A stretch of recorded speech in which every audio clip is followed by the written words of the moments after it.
আপনারা দেখছেন reporter press. আজকে আমরা এমন এক ব্যক্তির সামনে হাজির হয়েছি যিনি 2002 সালে এসেছে এক নাম এবং 2025 সালে আছে তিনার আরও একটি নাম।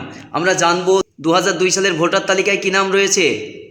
2002 সালে 25 আর আসমত আছে 2025-এ। 2002 সালের লিস্টে পচু মণ্ডল আর 2025 সালে আসমত মণ্ডল। আচ্ছা, এইরকম হলো কেন? আপনি কি কোর্ট এফিডেভিট করেছেন তার জন্যে? কোর্ট করেছি। এফিডেভিট আছে? আছে, কোর্ট এফিডেভিট করা আছে। করা আছে। এইরকম নাম দুই রকমের হচ্ছে কেন? আপনার প্রথমে এক নাম রাখা হয়েছিল, দিয়ে পরবর্তীতে সেই নাম পরিবর্তন। নাম আমি তো করিনি, ও গিয়েছে ভোট তুলতে, লেখো না কিছুই না।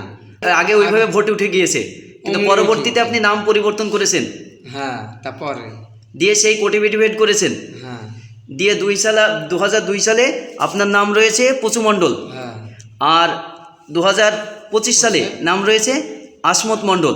আমরা দেখতে পাচ্ছি এরকম অনেকেরই নাম রয়েছে যে 2002 সালে এক ধরনের নাম রয়েছে এবং 2025 সালে লিস্টে আরও আরেকটি নাম রয়েছে। তো তাদের জন্য আমরা সতর্কবার্তা এইটুকুই যে আপনার এলাকায় পঞ্চায়েত, যে পঞ্চায়েতের এলাকায় আপনি রয়েছেন সেই পঞ্চায়েতের এলাকায় দেখবেন যে কোনো একটি জায়গায় হয় বুথে আর না হয় পঞ্চায়েত এলাকায় এখানে সহায়তা কেন্দ্র গড়ে উঠেছে, সেই কেন্দ্রে গিয়ে আপনারা যোগাযোগ করুন, সেখান থেকে আপনাদের সমাধান দিয়ে দেবে। কিন্তু কেউ আতঙ্কিত হবেন না, তার সমাধানের জন্য রাস্তা রয়েছে। এবং যে যেখান থেকে নিউজটা দেখছেন, আপনি আপনার এলাকায় পঞ্চায়েত বা আপনার এলাকায় বুথের যারা নেতৃত্ব দিচ্ছে তাদের সঙ্গে যোগাযোগ করুন এবং তিনারা সমাধান দিবেন, আর সেখান থেকেই সমাধান হয়ে যাবে। আপনারা কেউ ভয় ভীতি পাবেন না বা আতঙ্কিত হবেন না। আর এর সমাধান আছে, কোনো সমাধান নেই এমনটা নেই, এইরকম অনেকেরই রয়েছে।